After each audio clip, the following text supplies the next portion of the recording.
जय गुरुदेव. ती पंचाक्षरी परस्परे पावन करती चराचर, अंती समावती सत्वर निज स्वरूपी सदा. या ओवीतून संत शिरोमणी शिवयोगी मन्मथ माऊली परमरहस्य ग्रंथातील 6व्या अध्यायातून शिव पंचाक्षरी महामंत्राचा नमः शिवाय या महामंत्राचा महिमा सांगत आहेत. माऊली येथे म्हणतात,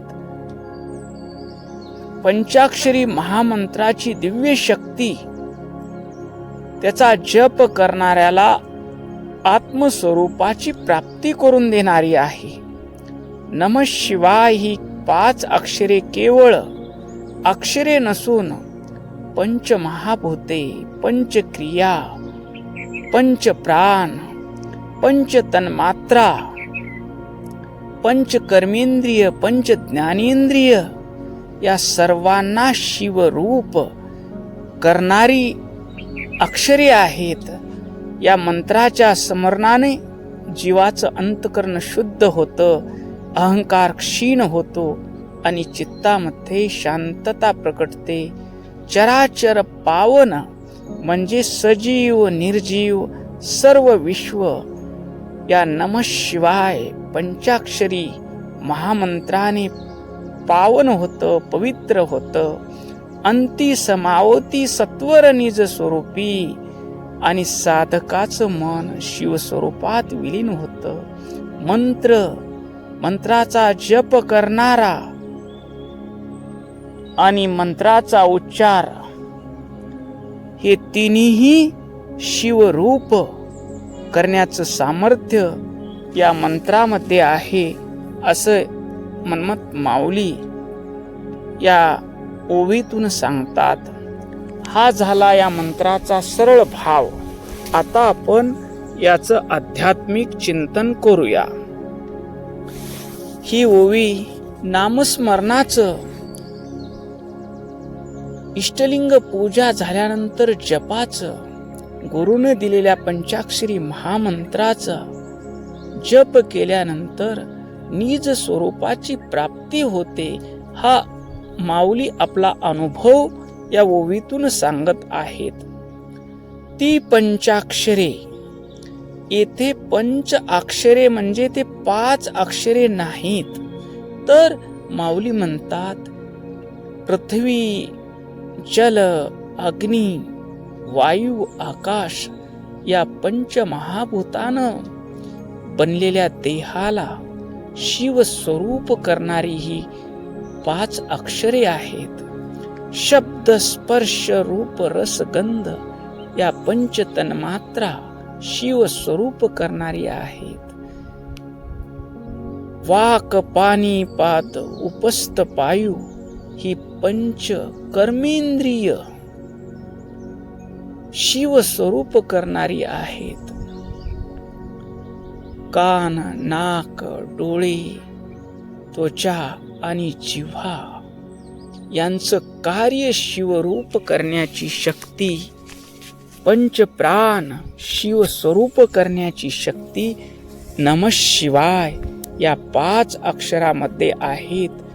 ती प्रत्येक अक्षर गुरुच्या कृपेनं, ईश्वरीय शक्तीनं भरलेलं आहे नव्हे, ते बीज मंत्र आहे. ज्या बीजामध्ये शिव शक्ती सुप्त रूपानं निवास करतात, असं ते बीज मंत्र गुरुकडून शिष्याला प्राप्त होतं. म्हणून माऊली म्हणतात ती पंचाक्षरे परस्परे, याचा अर्थ ती एकमेकाशी इतकी अविभाज्यपणे जोडलेली आहेत की त्यांच्या एकत्रित उच्चाराने नमः शिवाय पूर्ण शक्ती चक्र तयार होते. परस्परे म्हणजे कुठल्याही बाह्य प्रयत्नाशिवाय साधक ज्यावेळेस गुरुने दिलेल्या या पंचाक्षरी महामंत्राचा नमः शिवाय प्रेमानं जप करतो, त्यावेळेस त्याच्या आंतरिक ऊर्जेचा प्रवाह सुरू होतो. त्याची प्राणशक्ती अध्यात्माकडे वळते, ऊर्ध्व दिशेने वाहते, पावन करीती चराचर. शुद्ध किंवा पवित्र करणे याला म्हणतात पावन करणे. चर आचर, चर म्हणजे सजीव आणि अचर म्हणजे निर्जीव, संपूर्ण सृष्टी. या शब्दाचा भाव असा आहे की या मंत्राचा ध्वनी केवळ मानवालाच नाही तर सृष्टीतील प्रत्येक कणाला, अणूला, रेणूला आणि वातावरणाला शुद्ध करण्याची क्षमता ठेवतो. ज्या घरी या नमःशिवाय पंचाक्षरी महामंत्राचा लक्ष ठेवून प्रेमपूर्वक जप केला जातो, त्या घरातील वातावरण, अणू, रेणू सर्व काही शुद्ध होऊन त्या घराला पावित्र्य लाभते. अंती समावती सत्वर. जेव्हा आपण या नमः शिवाय नामाचा जप करतो तेव्हा ही अक्षरे वैखरी वाणीतून निघून परावाणीत म्हणजे परमात्म्यात विलीन होतात. सत्वर म्हणजे अत्यंत वेगाने.